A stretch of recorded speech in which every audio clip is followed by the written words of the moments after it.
తిరుపతి జిల్లా వెంకటగిరి తహసీల్దార్ కార్యాలయం ఎదుట సిపిఐ ఆధ్వర్యంలో నిరసన కార్యక్రమం నిర్వహించారు.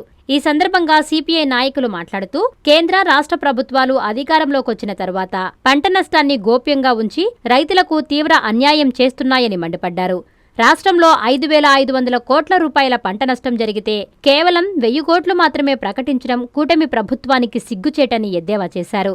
వెంటనే ప్రభుత్వాలు స్పందించి రైతులకి నష్టపరిహారం అందించి ఆదుకోవాలని డిమాండ్ చేశారు. లేని పక్షంలో రైతుల పక్షాన పోరాటానికి దిగుతామని హెచ్చరించారు.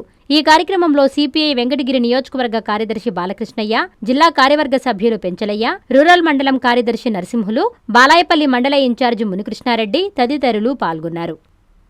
ప్రభుత్వాలు రైతుల సంక్షేమం పేరుతో అధికారంలోకి వచ్చిన తర్వాత రైతుల పట్ల ఎలాంటి జాలి దయ లేకుండా నిర్లక్ష్యంగా వ్యవహరించాలని తీవ్రంగా తప్పుపడుతూ ఇవాళ రాష్ట్ర వ్యాప్తంగా ఆందోళనలో భాగంగా ఈ రోజు వెంకటగిరి తహసీల్దార్ కార్యాలయం వద్ద కూడా కార్యక్రమం చేస్తా ఉన్నాం. ఈ రోజు పండించినటువంటి పంటలకు గిట్టుబాటు ధర లేదు. ఏదైతే ప్రభుత్వం ఏర్పాటు చేసినటువంటి స్వామినాథన్ కమిషన్ సిఫారసులను అమలు చేయడం లేదు. ఈ రోజు ప్రభుత్వంలో ఉన్నటువంటి అధికారులు పంట నష్టాల పరిశీలనలో కూడా చాలా గోప్యతగాను నిర్లక్ష్యంగాను వ్యవహరిస్తా ఉన్నారు. నష్టపోయినటువంటి పంట 5,500 కోట్ల రూపాయలు అంచనా ఉంటే కేవలం ప్రభుత్వం 1,000 కోట్ల మాత్రమే నష్టపోయిందని ప్రకటించడం సిగ్గుచేటుగా ఉన్నది.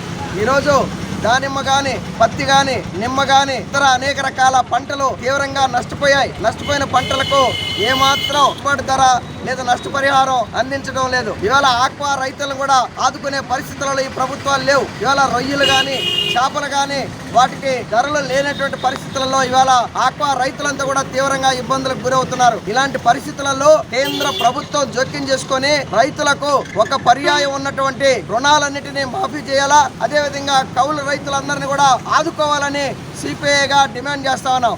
అయితే ఇవాళ మొంతా తుఫాన్ గాని, దిత్వా తుఫాన్ గాని పంటలన్నిటిని నష్టం చేసింది. కోసిన పంటలన్నీ ఆరబెట్టుకోవడానికి కనీసం పట్టలు కూడా, గోతం పట్టలు కూడా లేనటువంటి పరిస్థితి. కేంద్ర రాష్ట్ర ప్రభుత్వం 7,60,000 గోతాలని ఇస్తానని మాటిచ్చి ఈ రోజు కనీసం ఒక గోతం కూడా ఇయ్యలేనటువంటి పరిస్థితులలో ఈ ప్రభుత్వాలు ఉన్నాయి.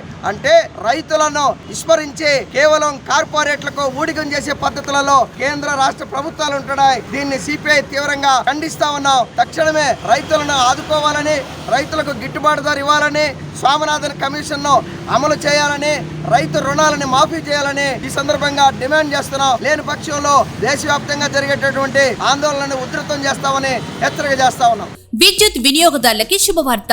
కరెంటు బిల్లు ఎక్కువ వస్తుంది అని బాధపడుతున్నారా? ఏసీ మరియు ఇతర ఎలక్ట్రికల్ గీజర్లు, హోమ్ అప్లయన్సెస్ వాడకంలో పొదుపు చేస్తున్నారా? ఇప్పుడే నిర్ణయం తీసుకోండి.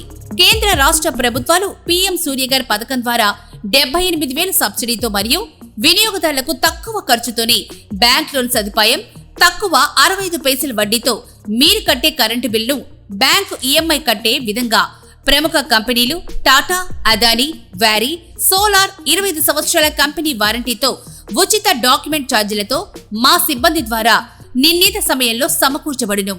కనుక ప్రతి ఒక్కరూ ఈ అవకాశాన్ని సద్వినియోగం చేసుకోండి. పూర్తి వివరాలకు ఈ క్రింది నంబర్లకు సంప్రదించండి. 9985299995, 9490471476, 9177038604. Terosol green energy solutions private limited, Andhra Pradesh అన్ని జిల్లాల్లో అందుబాటులో ఉన్నాయి.